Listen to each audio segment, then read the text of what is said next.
अभी 20 जुलाई 2025 को सऊदी अरब के स्लीपिंग प्रिंस अल वलीद बिन खालिद की 20 साल कोमा में रहने के बाद मृत्यु हो गई। असल में ये 2005 में एक कार दुर्घटना के बाद ये कोमा में चले गए थे। लगभग तब से 20 साल तक ये कोमा में थे और फिर 2025 में इनकी मृत्यु हो गई। ये 2005 से लेके 2015 तक 10 साल तक जब ये कोमा में थे तो डॉक्टर्स ने फैमिली को ऐसा एडवाइस भी दिया कि शायद ये अब रिवर्स ना हो, इसलिए इनका जो लाइफ सपोर्ट सिस्टम है उसको हटा दिया जाए। पर इनके जो पिता थे इन्होंने ये करने से मना किया और उन्होंने कहा कि मेरा बिलीफ कहता है कि मेरा बेटा वापस जरूर लौटेगा, लेकिन अनफॉर्चुनेटली ऐसा नहीं हो पाया और वो अभी 20 जुलाई को 2025 को 20 साल के कोमा के बाद की मृत्यु हो गई। अब हम आपको बताएंगे कि कोमा और ब्रेन डेड में क्या फर्क होता है। कभी कभी बहुत से ऐसे दिमाग में सवाल आते हैं कि कोमा और ब्रेन डेड में क्या फर्क है। अब आपको हम बता दें कि आप बायोलॉजी की दृष्टि से देखेंगे कि कोमा के पेशेंट क्या होता है। हमारे ब्रेन का अगर हम थोड़ा सा एनाटॉमी देखें तो ब्रेन की एनाटॉमी में हमें समझ में आता है कि हमारे ब्रेन का जो फोर ब्रेन होता है सेरिब्रम और एक होता है ब्रेन स्टेम जिसके अंतर्गत मिड ब्रेन और हाइंड ब्रेन आता है। फोर ब्रेन सेरिब्रम के अंदर जो सेरिब्रल कॉर्टेक्स होता है वहाँ पे बहुत सारे रीजन्स पाए जाते हैं, बहुत सारे रीजन जैसे फ्रंटल, पेराइटल, ऑसिपिटल और टेम्पोरल। उसमें हमारे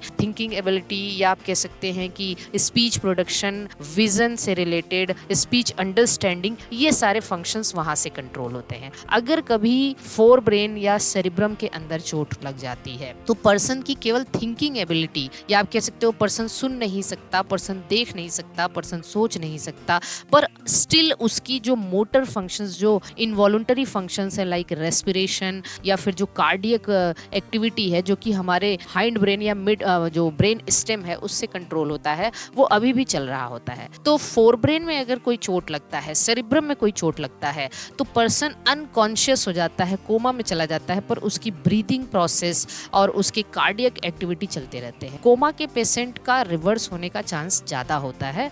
ये बैक हो सकते हैं, रिवर्स बैक हो सकते हैं, ठीक भी हो सकते हैं, ठीक है। और इसके अलावा जो ब्रेन डेड की अगर हम बात करते हैं तो ये अगर कभी जो चोट लगती है ब्रेन स्टेम के अंदर लगता है, ब्रेन स्टेम में मिड ब्रेन और हाइंड ब्रेन आता है। हाइंड ब्रेन में एक बहुत इंपॉर्टेंट पार्ट होता है मेडुला ऑब्लोंगेटा। मेडुला ऑब्लोंगेटा में हमारा रेस्पिरेटरी सेंटर्स होता है, कार्डियोवैस्कुलर सेंटर होता है, वो अफेक्ट हो जाता है। पर्सन सांस नहीं ले पाता, पर्सन जो है आप कह सकते हैं उसकी कार्डियक एक्टिविटी कंट्रोल नहीं हो पाती। हाँ, स्टिल उसका हार्ट बीट कर सकता है कुछ देर के लिए, 24 से 48 आवर्स के लिए, क्योंकि उसमें क्या होता है कि हार्ट के जो ह्यूमन हार्ट है वो मायोजेनिक है। हार्ट बीट के लिए जो सिग्नल्स होते हैं, जो इम्पल्सेस होते हैं, वो हार्ट की मसल में ही जनरेट होता है, इसलिए हार्ट कुछ टाइम के लिए बीट कर सकता है, पर उसके रेस्पिरेशन या हम कह सकते हैं कि और भी जितने इनवॉलंटरी फंक्शन है वो ठीक से परफॉर्म नहीं हो पाते हैं। तो ब्रेन डेड पर्सन जो है वो बहुत रेयर केस होता है या मुश्किल होता है कि वो रिवर्स हो या ठीक हो।